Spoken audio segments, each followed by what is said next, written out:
ہم نے جمہوریت بچا رہے ہیں، ہم نظام بچا رہے ہیں، ہم اس ملک میں جمہوریت کو آگے فروخت کر رہے ہیں، بڑھا رہے ہیں۔ آج کیا چیز نہیں کی ہے جو آصف زرداری پہلے نہیں کر رہا تھا؟ کیا کوئی ابھی سے کرپشن شروع کیا یا پہلے سے ان کو نظر نہیں آ رہی تھی؟ اصل میں یہ ساری گیمکس ہیں الیکشنز کے لیے، یہ پورا اب تیار کر رہے ہیں اپنے ووٹ بینک کو اپنے ساتھ لانے کا، ڈرا رہے ہیں کہ اگر ہمارے ساتھ نہیں آئیں تو آصف زرداری پھر آ جائے گا، اگر ہمیں نہ اگر تحریک انصاف کو ووٹ دے تو زرداری آ جائے گا، اسی زرداری جس کی یہ ریڑھ کی ہڈی بنے رہے۔ اور سٹیٹمنٹ ہے نواز شریف کی کہ آصف زرداری اگر پیپلز پارٹی بھی آپ کو چھوڑ گئی ہم آپ کے ساتھ کھڑے ہیں۔ اب ان کو ایک دم انکشاف ہوا، تو پہلے تو یہ دوسرا، پنجاب میں کتنی کرپشن ختم کیا ہے انہوں نے؟ مجھے بتائیں پنجاب میں پچھلے دور سے اور اب دور دیکھ لیں کہ کیا کرپشن اوپر گئی یا نیچے آئی ہے؟ کیا اس ملک میں جرم، کڈنیپنگز یہ اوپر گئی یا نیچے آئی ہیں؟ مجھے ایک چیز بتا دیں انہوں نے امپروو کیا پچھلے دور سے اور اب میں؟ اس لیے ایک دم یہ جو کیمپین شروع کی ہے، اس کیمپین سے اب لوگ دھوکے میں نہیں آنے لگے۔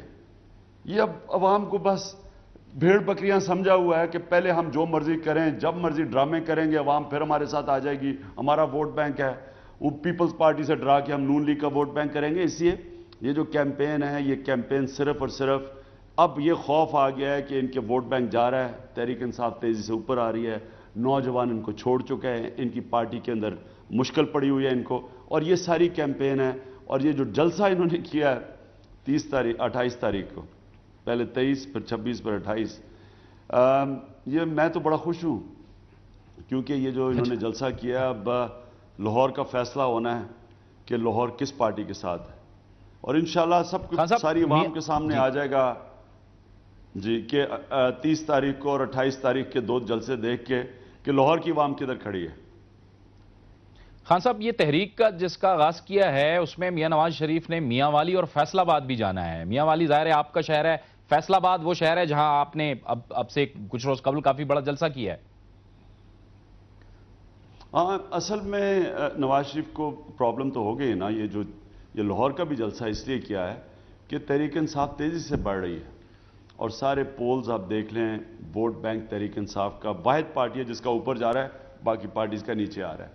تو اس خوف کی وجہ سے یہ سب کچھ ہو رہا ہے۔ یہ جلسہ بھی خوف کے اوپر رکھا گیا کہ یہ ایک دم تحریک انصاف کا اگر یہاں کوئی بہت بڑا شو ہو گیا تو ڈر آیا ہوا ہے۔ اور یہ بھی ہے کہ 28 کو کر کے میرے خیال میں انہوں نے امپائر ساتھ ملانے ہیں، پرانی عادت ہے، انہوں نے پولیس کو ابھی بھی ہمارے بینرز بونرز ہورڈنگز 2-3 جگہ سے انہوں نے اتار دیے ہیں، پہلے بھی کیا ہے، لیکن مجھے لگتا ہے انہوں نے ٹرانسپورٹ روک لینی ہے، 28 کو ساری قابو کر لینی ہے تاکہ 30 کے جلسے پہ لوگ نہ آ سکیں۔ لیکن وہ ہمیں عادت ہے ان کے امپائروں کے ساتھ بھی انشاءاللہ ہم ان کو میچ میں آپ دیکھیں گے کیا ہوگا۔ میں نہیں سمجھتا اب یہ کوئی روک سکتا تبدیلی، جاوید، میں نہیں سمجھتا۔ جو میں آج پاکستان میں نے فیصل آباد میں جو یہ جا رہے ہیں، ان کا بھی آپ دیکھ لیں فیصل آباد میں کیسے پبلک کا رسپانس ہے، ہمارا ہوا ابھی پچھلے ہفتے۔ میاں والی اس کی تو خیر اور بات چھوڑیں، میں لاہور کی بات کر رہا ہوں کہ لاہور کے اندر آپ سب کو پتہ چل جائے گا 28 اور 30 کو فرق، دونوں تاریخوں میں فرق پتہ چل جائے گا دونوں جلسوں میں۔ خان صاحب، ایک اور جو اطلاعات آ رہی ہیں کہ سنا ہے کہ یہ جو 30 تاریخ والا جلسہ ہے اس میں بڑے مختلف جماعتوں کے لوگ اعلانات کر رہے ہیں، آپ کی جماعت میں شامل ہو رہے ہیں؟ یہ ہو سکتا ہے، یہ 100% میں ابھی نہیں کہہ سکتا، لیکن یہ ہو سکتا ہے کیونکہ ہماری بات چیت چل رہی ہے، ہم نے ٹارگٹ کیے ہوئے ہیں کئی لوگ۔ دیکھیں اس وقت کئی جماعتوں کے اندر پولیٹیشنز پھنسے ہوئے ہیں، تنگ ہیں اپنی لیڈرشپ سے، اور وہ چاہتے ہیں کہ اپنی جماعتوں سے نکلیں۔ پرابلم صرف ایک ہوتا ہے، میں صرف آپ کو پولیٹیکل مائنڈ کی ایک مسئلہ بتا دیتا ہوں۔ پرابلم یہ ہوتا ہے، وہ ڈرتا یہ ہے کہ اگر میں نے یہ جماعت چھوڑی اور جس جماعت میں جا رہا ہوں وہ نہ، کیونکہ ہم تو اقتدار کی جماعت نہیں ہے نا، لوٹا تو نہیں ہو سکتا نا ہمارے جماعت میں جو آئے گا، لوٹا تو اقتدار کی جماعت میں جاتا ہے، اس کو لوٹا کہتے ہیں۔ جو آتا ہے ایک جماعت جو ابھی اسمبلی میں بھی نہیں ہے تو اس کو رسک ہوتی ہے اس میں، اور جو سیاستدان ہے وہ ڈرتا ہے کہ اتنی میں نے تھانے اور کچہری کی پالیٹکس کی ہے، میں نے گلیاں سڑکیں ٹھیک کی ہیں، میں فوتگیوں پہ گیا ہوں، میں شادیوں پہ گیا ہوں، اب یہ میری ساری انویسٹمنٹ کہیں ضائع نہ ہو جائے، تو وہ تھوڑا ذرا گھبراتا ہے فیصلہ کرتے ہوئے، لیکن تنگ ہے اپنی جماعتوں سے. اس لیے کسی وقت بھی ہم نے وہ لوگ ٹارگٹ کیے ہوئے ہیں جو ہم سمجھتے ہیں کہ جنہوں نے اس سیاست میں بھی اپنے نام صاف رکھے. اب ان کو اپنے ٹارگٹ کیا ہے، یہ کسی وقت بھی پھل پک کے گر سکتا ہے. ہو سکتا ہے 30 کو ان میں سے کئی لوگ آ جائیں ہمارے ساتھ. خان صاحب کو بڑے نام کچھ بتا دیں، ہمیں کچھ پروگرام کے ذریعے کچھ بتا دیں. کافی نام ادھر ادھر پھر رہے ہیں. جاوید آپ کو انشاءاللہ نام کئی بڑے بھی ہیں، چھوٹے بھی ہیں، بڑے بھی ہیں، وہ انشاءاللہ آپ دیکھ لیں گے.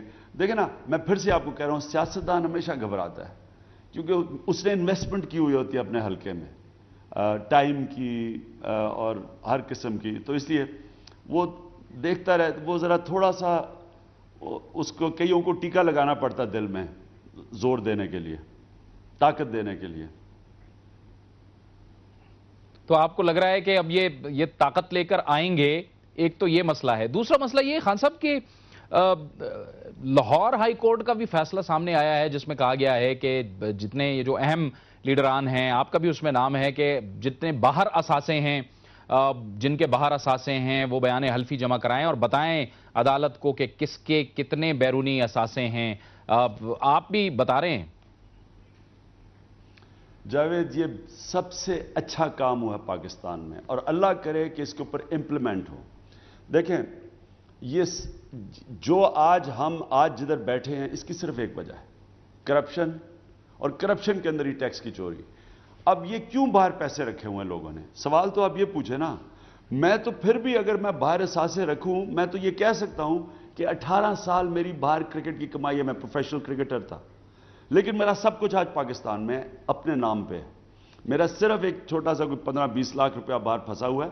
ایک کیس ہوا تھا، میں نے اپنا فلیٹ بیچا، میرا وہ ٹیننٹ کے ساتھ کیس تھا، اس کی وجہ سے وہ بھی کیس کا فائنل ہو رہا ہے، وہ ہے. باقی میرے سارے اثاثے پاکستان میں اور میرے نام پہ.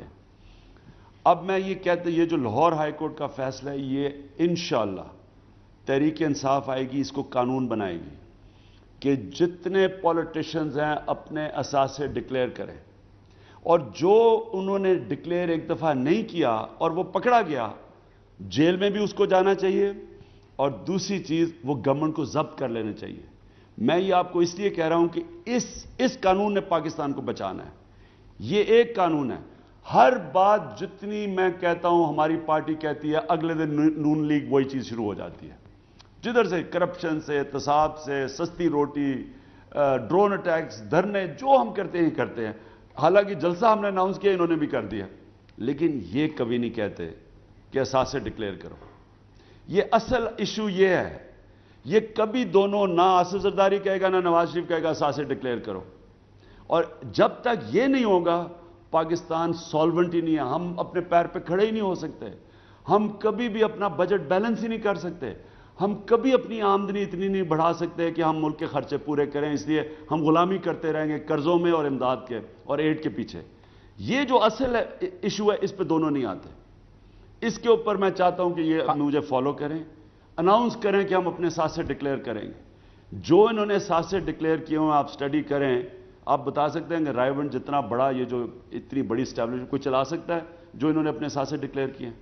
اور جب آپ اثاثے نہیں ڈکلیئر کرتے، آپ اپنا ٹیکس بھی چوری کرتے ہیں اور اپنی کرپشن بھی چھپاتے ہیں. جب آپ خود اپنی کرپشن بھی چھپاتے ہیں اور اثاثے نہیں ڈکلیئر کرتے اور ٹیکس نہیں دیتے، آپ عوام سے کیسے ٹیکس مانگ سکتے ہیں؟ آپ آصف زرداری کا کیسے احتساب کر سکتا ہے؟ آصف زرداری نواز شریف کا کیسے احتساب کر سکتا ہے؟ دونوں نے کیسز رکھے ہوئے ایک دوسرے کے خلاف، کرتے کچھ نہیں ہیں اور نہ ہی کریں گے. اور یہ نورا کشتی کھیلتے رہیں گے. اور یہ جو آپ کے سامنے اب نورا کشتی شروع ہوگی، اب دیکھنا بڑی پنچنگ ہوگی ایک دوسرے کو. اندر سے جو اصل چیز ہے اس پہ دونوں نہیں آئیں گے.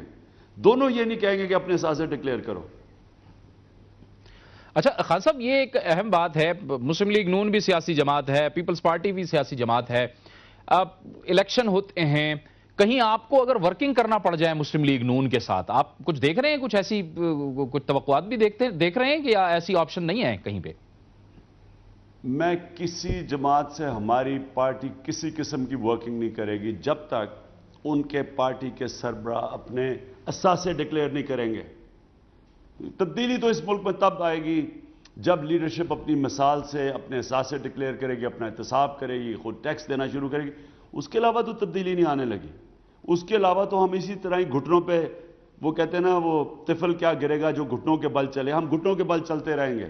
ہم کبھی آ کے کوئی کہے گا کہ جی ڈو مور کرو، ہم اتنے پیسے دے رہے ہیں، ایڈ دے رہے ہیں، مارو اپنے لوگوں کو، یہی کرتے رہیں گے ہمارے سے، اور ذلیل کرتے رہیں گے، ہر ایک پاسپورٹ کو ذلیل کریں گے. پاکستانی اوورسیز اتنا بڑا اثاثہ ہے ہمارا اوورسیز پاکستانی، ان کے اوپر تو ملک چل رہا ہے، $10 ارب بھیجتے ہیں. جو ظلم ان سے ہوتا ہے باہر. آپ دبئی تو اترے نا ذرا، اپنے پہلی آنکھوں کا ٹیسٹ کروائیں جی، آنکھ ٹیسٹ کروائیں اپنی. پاکستانیوں کو لیتا، ہندوستانیوں کو نہیں کہتے. یہ جو ذلت ہم اٹھا رہے ہیں صرف اس لیے اٹھا رہے ہیں کہ ہم بھکاریوں کی طرح بھیک مانگ کے، ہمارے حکمران محلوں میں رہتے ہیں لیکن بھکاریوں کی طرح باہر پھرتے ہیں. کیوں نہیں ہم اپنے پیر پہ کھڑے ہوتے؟ اور اس لیے نہیں ہوتے کہ یہ خود ہی نہیں ٹیکس دیتے. جب خود نہیں ٹیکس دیں کون ٹیکس دے گا؟ سب سے پہلے الیکشن ہوتا ہے باہر کے ملک میں، اوباما کے سب سے پہلے اثاثے ڈکلیئر ہوتے ہیں، اس کے سب سے پہلے ٹیکس ڈکلیئر ہوتے ہیں، اس کی سورس آف انکم ڈکلیئر ہوتی ہے. ڈیوڈ کیمرون الیکشن لڑنے جاتا ہے، سب سے پہلے سب پبلک کے سامنے رکھتا ہے کہ یہ میرے اثاثے ہیں. ساری دنیا کو پتہ چل جاتا ہے کہ اگر آپ $1 زیادہ بڑھتا ہے تو آپ کو پتہ چل جاتا ہے کہ یہ آج اثاثے ہیں، کل یہ کیسے آئیں، کدھر سے آئیں. آپ چوری بھی نہیں کر سکتے. یہاں آپ دیکھ لیں کہ اقتدار سے پہلے ایک فیکٹری، اقتدار کے بعد کتنی فیکٹریاں. قرضے آپ کی فیکٹریاں نقصان کر رہی ہیں، ٹیکس نہیں دے رہی، لیکن قرضے ملتے جا رہے ہیں اور فیکٹریاں لگائی جا رہے ہیں. کوئی سنیما لے کے چلتا ہے آج اربوں پتی، اور بلڈنگز باہر دیکھیں ان کے پاس کتنی ہیں. آپ ان کے پاس دولت دیکھیں آج کتنی ہے. تو کیوں یہ سیاست کر رہے ہیں؟ کیا یہ سیاست عوام کے لیے کر رہے ہیں؟ یہ جو آج دورے ہو رہے ہیں جی عوام کی مجھے بڑی تکلیف ہے، ملک کی مفادات کے لیے میں یہ کرنے لگا ہوں، اور اپنے اثاثے بڑھتے جا رہے ہیں. اس لیے سب سے پہلے اگر اس ملک میں تبدیلی لے کے آنی ہے، لیڈرشپ اپنے اثاثے ڈکلیئر کرے اور ملک میں لے کے آئے. آپ پولیٹکس پاکستان میں کر رہے ہیں اور اپنے سارے پیسہ اپنا باہر رکھا ہوا ہے. کیسے آپ فیصلے کریں گے پاکستان؟ جاوید یہ سوچیں کیسے یہ پاکستان کے لیے فیصلے کر سکتے ہیں، کیسے یہ باہر کی غلامی سے نکال سکتے ہیں جن ملک میں انہوں نے اپنا پیسہ رکھا ہوا ہے. ان کی غلامی کیسے نہیں کریں گے؟ کیونکہ اگر اربوں ڈالر آپ نے باہر رکھا ہوا ہے جو آپ ثابت ہی نہیں کر سکتے، آپ کے پاس کوئی سورس آف انکم نہیں ثابت کرنے کے لیے کہ پیسہ کدھر سے آیا. اس کو منی لانڈرنگ کہتے ہیں. یہ وہ کبھی بھی ان کو پکڑ سکتے ہیں. ٹھیک ہے، بہت بہت شکریہ عمران خان صاحب، آپ نے ہمیں جوائن کیا. پاکستان تحریک انصاف کے چیئرمین عمران خان کا کہنا تھا کہ جب تک یہ سیاستدان اپنے سرمایہ بیرون ملک سے واپس نہیں لائیں گے اس وقت تک یہ پاکستان کے عوام کی خدمت کا دعویٰ کیسے کر سکتے ہیں. پاکستان کو ایک مخلص اور ایک انتہائی ایماندار اور شفاف لیڈرشپ کی ضرورت ہے. پروگرام نیوز واچ میں وقت ہوا چاہتا ہے ایک بریک کا، اور بریک کے بعد ہم موقف لیں گے حکومت کا، پیپلز پارٹی کا. آج مسلم لیگ نون کے قائد میاں نواز شریف نے تحریک کا آغاز کیا ہے، اور دوسری جانب ہم دیکھ رہے ہیں کہ پاکستان تحریک انصاف کے چیئرمین عمران خان نے بھی آج نوجوانوں سے خطاب کیا، اور انہوں نے بھی اپنی بھرپور تحریک کا سلسلہ شروع کر رکھا ہے. ایک بریک کے بعد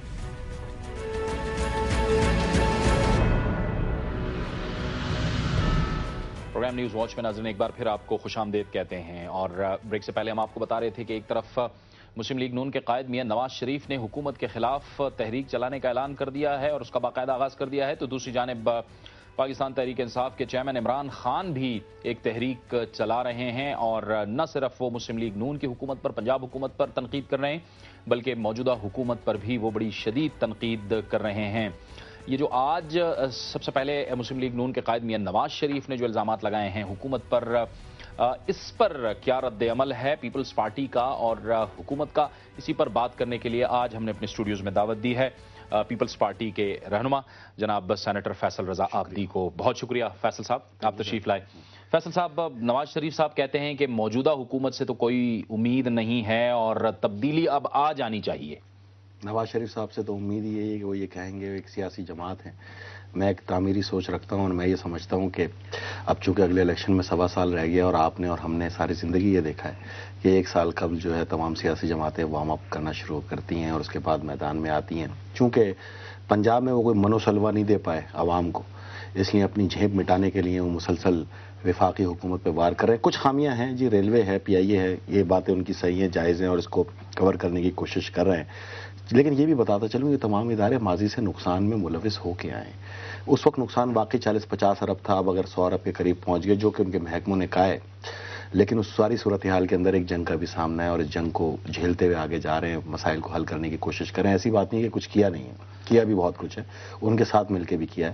لیکن بہرحال وہ ایک طرف تو تانا دے رہے ہیں, دوسری طرف ہائی کورٹس کے پیچھے دوبارہ جا کے چھپ گئے. ایک بار پھر شریف کورٹس ان کو دودھ کا دھلا کرنے کے لیے تیاری کر رہی ہیں, حالانکہ وہ اپنے جو ان کے کام ہے کورٹس کے وہ کر نہیں رہے, عوام کو انصاف دینا. یہ جو آپ نے نقطہ اٹھایا یہ کیا ہے, یہ کورٹس کی کیا بات ہے؟ بالکل شریف برادران کو بچانے کے لیے شریف کورٹس میدان میں آ گئے. ہائی کورٹ, آپ ماضی میں جتنے چیف جسٹس ہائی کورٹ کے کیا تعلقات تھے وہ میں آپ کے سامنے رکھ چکا ہوں. جو آج کل ججوں کے کیا تعلقات ہیں, رانا مقبول ہو یا وہ ایک انہوں نے میجر ایک مشتاق رکھا ہوا ہے سزا یافتہ, وہ بھی 60 سال سے اوپر کا, وہ پورا انہوں نے اس کو وائنڈ اپ کیا ہوا ہے سارے نظام کو. اس کے علاوہ خواجہ شریف صاحب, وہ ایک پوری ٹیم پریپیئر کر کے ان کو یہ جو مقدمات ان کے نیب کے اندر ہیں, اور جو نیب کے چیئرمین کے اوپر ان کے تحفظات رہے ساری زندگی, وہ جو کہ ان کو خدشہ تھا کہ ہمارے مقدمات نہ نکل آئیں, تو اس کو بہت تیزی سے وہ وہاں لے کر ہائی کورٹ نے ان کو پروٹیکٹ بھی کیا ہے کہ نیچے عدالتیں کیوں چلائیں, ہم چلائیں گے. تو میں بھی پوچھ سکتا ہوں نا, افتخار چودھری صاحب نے NRO کا سی ڈی سنی تھی, سی ڈی سن کے پھر ہائی کورٹ کیوں بھیجا, تو میرا بھی یہ سوال ہو سکتا ہے. تو ان کے جو وکلا آج کل دلائل دے رہے ہیں ان کو چیلنج ہے, اترے میرے سامنے بات کریں. یہ نیب کے چیئرمین پہ کیا مسئلہ ہو سکتا ہے مسلم لیگ؟ نیب کے چیئرمین پہ شاید ان کو یہ خدشہ ہے کہ فصیح بخاری صاحب کو انہوں نے joint chief of staff committee کا چیئرمین نہیں بننے دیا تھا اس وقت, تو شاید وہ ان کے دبے ہوئے مقدمات نہ نکال دیں نیب سے. حالانکہ وہ ایک نیوٹرل آدمی ہے, پورا پاکستان کہتا ہے آپ ہی نے ان کو اچھا آدمی تھا تو معافی مانگی. دیکھیں انہوں نے خود فون کر کے معافی مانگی جب ان کے خلاف بیان دیا. صاحب کردار لوگ اچھا ہوا کرتے ہیں, اچھے آدمیوں سے ہمیشہ معافی مانگی جاتی ہے. اس پوسٹ پہ اچھے آدمی کی ضرورت تھی, تو ایک نیوٹرل آدمی ظاہری بات ہے سارے مقدمات تیزی سے چلائے گا, اس کے اوپر سوالیہ نشان ہے. ورنہ چاہے ہم ہو یا کوئی ہو, ہم تو جھیل چکے, جتنے مقدمات تھے سب سامنے. ان کے بچے ہوئے تھے, ان کو یہ ڈر ہے کہ شاید یہ مقدمات نہ نکال لیں, اور یہ سزا یافتہ ہے. ایک مقدمے میں ظفر علی شاہ کیس میں آپ کو 12 بتاتا رہا ہوں, اس میں خود افتخار محمد چودھری صاحب نے ان کو کرپٹ ترین لوگ قرار دیا. تو کس منہ سے یہ کرپشن کی باتیں کرتے ہیں بیٹھ کے, میری سمجھ سے باہر. صدر زرداری صاحب سے بھی وہ بڑا گلہ کرتے ہیں کہ جی انہوں نے کوئی وعدہ ان کے ساتھ وفا نہیں کیا, لہٰذا اب خیر یہ بھی ایک معاملہ ہے کہ آیا یہ حکومت کو گرانے کی تحریک ہے یا زرداری صاحب کو چلتا کرنے کی تحریک ہے. اس تحریک سے کوئی فائدہ ہوگا آپ کے خیال میں؟ میں آپ کو حقیقت بتاؤں, لگے ہاتھوں اگر وہ یہ سوچ رہے ہیں کہ ایک انہوں نے تحریک نہیں چلائی, یہ الیکشن کمپین کا آغاز کیا. یہ الیکشن کمپین بالکل, آپ اگر ان کا دیکھیں ان کے جلسوں میں جو عوام کی تعداد ہے وہ آپ کے سامنے ہے. وہ اپنی عزت نفس کو بحال کر رہے ہیں گورنمنٹ کی خامیوں کی نشاندہی کرتے ہوئے, اور ٹھیک ہے یہ جائز چیز ہے, اگر وہ ہماری خامیوں کو لائیں ہم اصلاح کا باعث سمجھیں گے ان کو. لیکن تحریک چلانے کے لیے تو بہت کچھ چاہیے ہوتا ہے. تحریک چلانے کے لیے تو سب سے پہلے اگزامپل آپ ہو. اگر پنجاب میں لا اینڈ آرڈر جو ہے وہ واقعی بہت اچھا ہے اور پنجاب کے اندر آپ نے تمام مسائل کو حل کیا, تو ٹھیک ہے آپ بالکل حق بجانے پہ, لیکن کسی کو کوئی روک نہیں سکتا الفاظ کی ادائیگی سے. الفاظ کی ادائیگی میں کاؤنٹر پھر کیا آئے گا وہ تو میرا اور ان کا مسئلہ ہے, اور پھر ہماری جماعت کا اور ان کی جماعت کا مسئلہ ہے. لیکن بہرحال ایک سیاست کے اندر اس کو خوشائن قرار دے سکتے ہیں کہ جلسے ہوں, پتہ چلے ہمیں ہماری خامیاں, ہم تیزی سے اس کو صحیح کرنے کی طرف جائیں. Thank you mister Nawaz Sharif صاحب. سینٹ کا جو انتخاب ہے یہ آپ کیا سمجھتے ہیں کہ کتنا بڑا چیلنج ہے مسلم لیگ نون کے لیے؟ میں یہ سمجھتا ہوں کہ یہ سیاسی تابوت میں آخری کیل ہے. اس کی وجہ یہ کہ جاوید بھائی میں آپ کو حقیقت بتاؤں کہ سندھ کے اندر ان کے روٹس ہیں نہیں, یہ خود بھی جا کے ٹریول کر کے دیکھ کے آ چکے ہیں. سندھ میں حکومت ہو کسی بھی جماعت کی اور سینٹ میں اکثریت ہو, نہ تو کوئی بل پاس ہوتا ہے نہ کوئی ٹریڈنگ کے اندر جو نا پاورفل لے کے چلے گا. ٹٹ فار ٹیٹ ہے جو رویہ جن کا کل کو ان کو فیس بھی کرنا پڑے گا یہ حکومت میں ہوئے. تو سندھ ایک معاشی ترقی کا سب سے بڑا صوبہ ہے اس ملک کے اندر, لیکن ہماری کہیں کوئی ایسی روایت نہیں رہی, نہ ہی ہم نے کوئی کسی سیاسی قیدی کو لیا جو یہ اگر ان کے ذہن میں کسی نے یہ ڈالا ہے عنصر کہ آپ سینٹ کے اندر ہوگے. سینٹ ایک چیز ظاہری بات ہے, سینٹ میں جس کی اکثریت ہوگی وہ آئے گا, اور اگر کوئی یہ سمجھتا ہے کہ کسی کو لپیٹ کے کوئی منو سلوا کھائے گا تو وہ شاید احمقوں کی جنت میں رہتا ہے. جب جو سلوک آپ کسی کے ساتھ روا رکھتے ہیں آپ کو کاؤنٹر ویسا ہی آتا ہے. یہ اور بات ہے کہ مفاہمت کی سیاست میں ہم نے کاؤنٹر کو فراموش کیا, ہم نے کہیں پر بھی کسی سیاسی انتقام کا نشانہ نہیں بنایا علاوہ ڈائلاگز کے, اور ڈائلاگ حق ہوتا ہے جمہوریت کے اندر. آپ کو لگتا ہے کہ ایسا کچھ نہیں ہونے والا, بس یہ ایک ویسے ہی ایک ردم بنانے کی کوشش کی جا رہی ہے, یا پھر الیکشن موومنٹ ہے, لیکن مستقبل قریب میں یہ مارچ ہے, مارچ والا معاملہ یا نومبر والا معاملہ, جیسے کہ دیکھیں یہ بات ہم سچ کریں گے, تاریخیں بڑی دی گئی لیکن ہوا کچھ نہیں, ہم اس کو مانتے ہیں. میں آپ کو آج ایک بات حقیقت بتا دوں, اور شاید کھل کے آپ کو یہ بات کوئی بھی نہ بتائے. ہر عمل کا رد عمل ہوتا ہے. یہ سمجھتے ہیں پیپلز پارٹی جو ہے وہ کوئی اڑن کھٹولے پہ بیٹھ کے حکومت میں آئی ہے, اس کا تو گراس روٹ ہے ہی نہیں. ان کو چاہیے کہ ایک بار نظر ڈالیں یہ اس الیکشن رزلٹ کے اوپر جہاں 1,42,00,000 ووٹ پیپلز پارٹی نے اٹھائے. اٹس مین کہ کراچی سے لے کے گلگت تک سب سے بڑا گراس روٹ ہے تو کسی پیپلز پارٹی کے پاس ہے, لیکن ٹکراؤ کی پالیسی نہیں ہے. جب کوئی حد سے باہر جائے گا تو حد کے اندر دھکیلنا پیپلز پارٹی کے کارکنان کو اور عوام کو اچھی طرح آتا ہے. مفاہمت کی بات آپ کر رہے ہیں, تصادم سے بچاؤ کی آپ بات کر رہے ہیں,